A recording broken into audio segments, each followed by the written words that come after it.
Ah, another day, another Disney live-action remake of a beloved animated movie. Because as we all know, nothing says creativity and imagination like retelling the same story over and over again without having to take the risk of coming up with something new and unproven. And when it comes to milking, exploring old properties with strong followings and name recognition that guarantee a good return on investment, Disney truly are the masters of the trades. First you had Beauty and the Beast, then you had Aladdin, then you had The Lion King, then Mulan. Well now, get ready for Peter Pan and Wendy, a reimagining of the classic children's story by Scottish author J.M. Barrie about a young British girl named Wendy who travels to the magical world of Neverland with the swashbuckling hero Peter Pan and his gang of lost boys, only this time updated for modern audiences.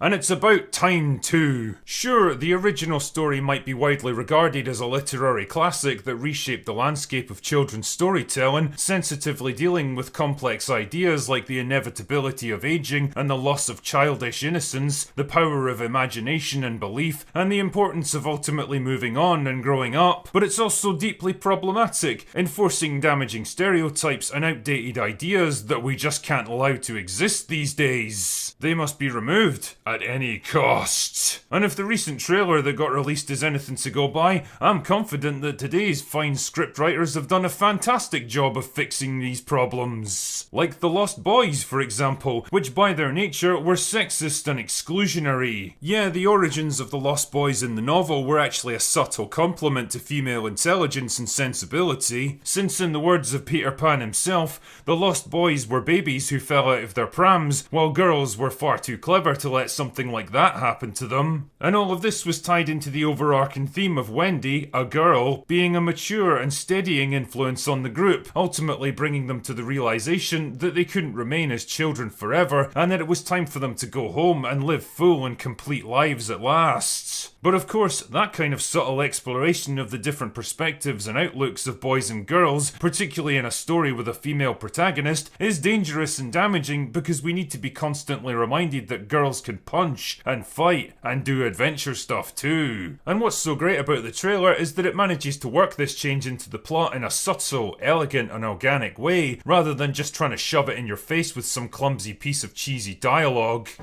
But you're not all boys. So?